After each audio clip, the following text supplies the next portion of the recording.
नमस्कार। 16 मई 2025 को भारतीय शेयर बाजार में हल्की गिरावट देखी गई, जिसमें प्रमुख इंडेक्स सेंसेक्स और निफ्टी दोनों ही लाल निशान में बंद हुए। प्रमुख इंडेक्सेस का प्रदर्शन। बीएसई सेंसेक्स लगभग 200 अंकों की गिरावट के साथ 82,331 अंक पर बंद हुआ, जो 0.24% की गिरावट दर्शाता है। निफ्टी 42.30 अंकों की गिरावट के साथ 25,019 अंक पर बंद हुआ, जो 0.17% की गिरावट है। क्षेत्रीय प्रदर्शन। 16 तारीख को आईटी सेक्टर में गिरावट देखी गई, जिसमें इन्फोसिस के शेयर 1.46% गिरकर ₹1,589 पर बंद हुए।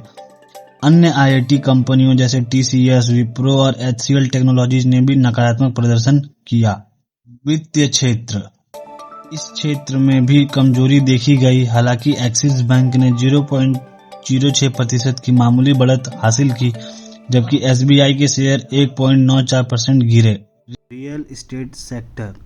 निफ्टी रियल्टी इंडेक्स में 1.63% की बढ़त देखी गई, जो इस क्षेत्र में निवेशकों की सकारात्मक भावना को दर्शाता है। कुछ अन्य प्रमुख घटनाएं।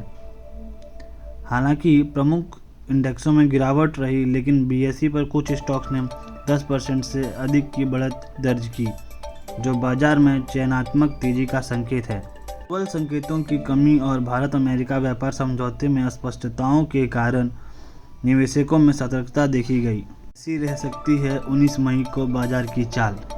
19 मई को भारतीय शेयर बाजार की चाल सकारात्मक रहने की संभावना है, हालांकि कुछ सतर्कता बरतना उचित होगी। संभावित बाजार रुझान। निफ्टी 50 19 मई को निफ्टी 50 के लिए समर्थन स्तर 24,421 और प्रतिरोध स्तर 25,037 के आसपास हो सकते हैं। मई 2025 के लिए सेंसेक्स का अनुमानित बंद स्तर है 81,709, जो लगभग 2.9% की मासिक वृद्धि को दर्शाता है। मुख्य सकारात्मक कारक। भू राजनीतिक स्थिरता।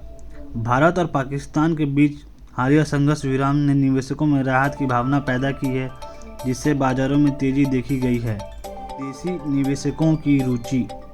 भारत की मजबूत आर्थिक बुनियाद और अनुकूल सरकारी नीतियों के चलते विदेशी निवेशकों का विश्वास भारतीय बाजार में बढ़ा है। मजबूत कॉरपोरेट इनकम।